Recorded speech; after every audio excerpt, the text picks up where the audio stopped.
Hey guys, welcome back to another video. Today I'm going to do a little bit of a cheap tool review and a little bit of a how-to. You'll find a lot of people in the woodworking business, especially on the lower budget end like myself. Chisels are one of the things you use a lot and they can be very expensive.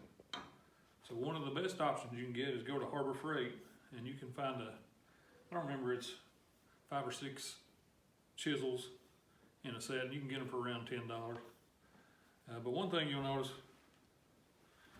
I don't know if the camera can pick that up very good, but you see where this chisel was machined, there's a lot of striations and everything, and now I will say I've not had the chance to sharpen this one up. But that's what we're going to talk about, how you can get good results from a cheap tool. And what I've got here is a couple diamond stones. I've got a coarse one, which as you can see is kind of a small one. I don't use the coarse one a lot. And I've got a larger one, and it's a fine.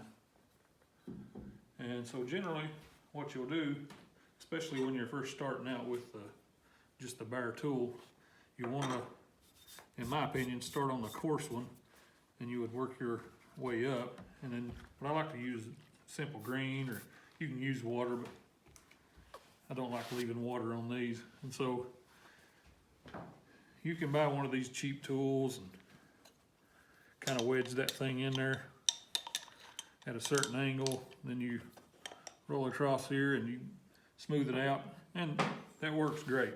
Just, I've gotten used to this after all these years, and I like using it this way. So I just find the bevel, push down and pull.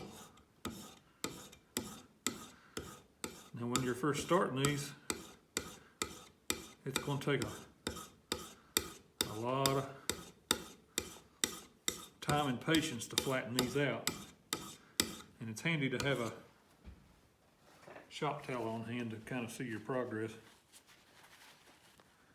And you can see I've got it pretty much flat with the exception of two little sort of look like crevices there, which that doesn't matter. All you're looking for is a flat spot here, and then you want the back part of the chisel to be flat.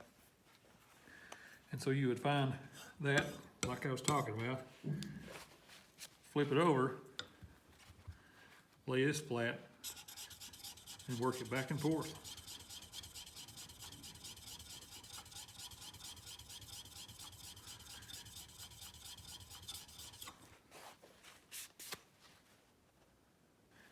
After we're done with the coarse stone, we're going to jump over here to the fine stone and do the same thing.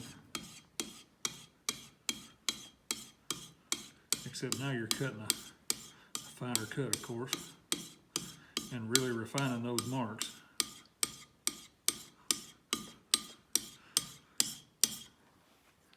So once you get to that point, I'm not sure if you can tell, but generally you're going to have a better finish from cutting on this one than you would that one.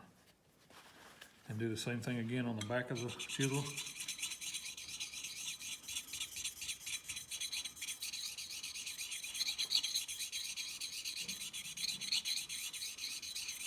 And it helps to move the chisel around too. I mean, that'll keep it to where you're evening out everything, your pressure on the stone, and not wearing out just one spot. And with that, you'll probably notice once you do that a few times, you're going to end up, I don't know if you can see it or feel it, but you'll get a little burr there, and that's how you know you're pretty sharp. So once you're happy with it, you can tell there's almost a bit of a mirror finish there. Then you would, what I like to do at least, take a leather strop. Now this one, I need some more rouge to put on it, but it'll still work. I usually use the green. But then you'll hit this the same angle and everything else, but you pull back and, 20 or 30 times.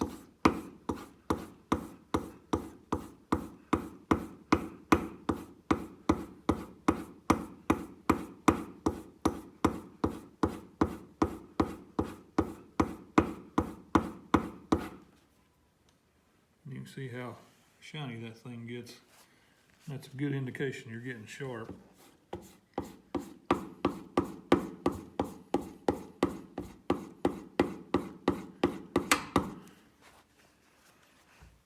And you can't tell a lot about the back, but regardless, your point is there, and you can feel how very sharp that is.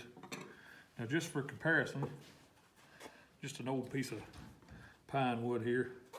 This is the one I've not sharpened yet, and you see you can get, you know, acceptable enough results with it. And it'll cut, but it's very rough.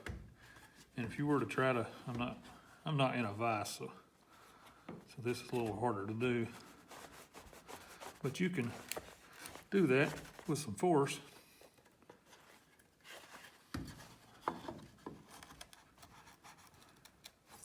And do your paring. But anyway,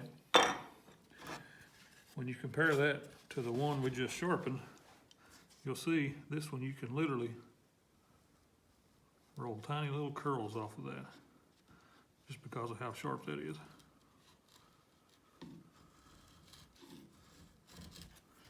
The same way with this, upside down.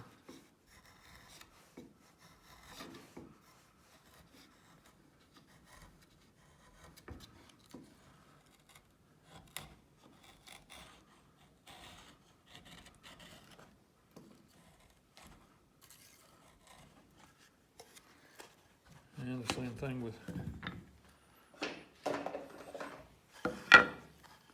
paring down.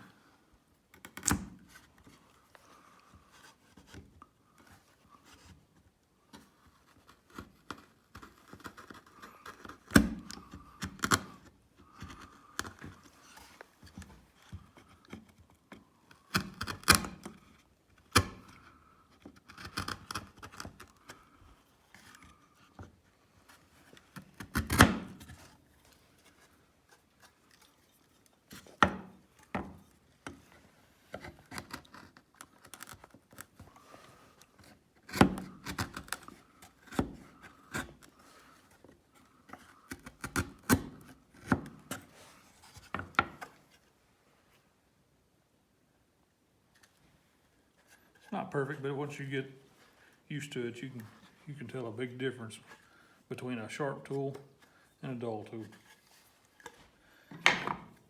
And then of course, you can up your game once you get a little better at it if you want to, and step up to some higher end tools, which is, this one is a Japanese chisel. Hard steel, they hold an edge really well. And same deal, I've got this one very sharp. You can see how nice that slices that over there. And that is minimal effort. And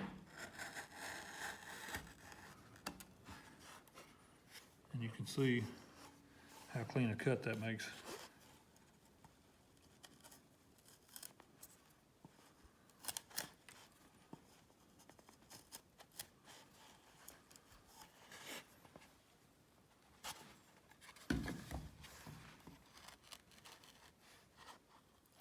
This is not the best example, but because you're eventually just going to keep pushing down and following that grain.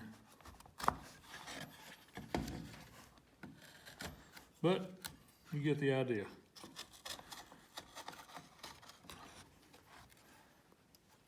So if you're in the market for some chisels and you're just starting out, not sure where to start, you know, try out some Harbor Freight chisels. For $10, you can't go wrong. Good steel, at least a good enough steel to start at practicing your sharpening and chiseling techniques. And so I thank you for watching, thank you for subscribing, and I'll see you on the next video.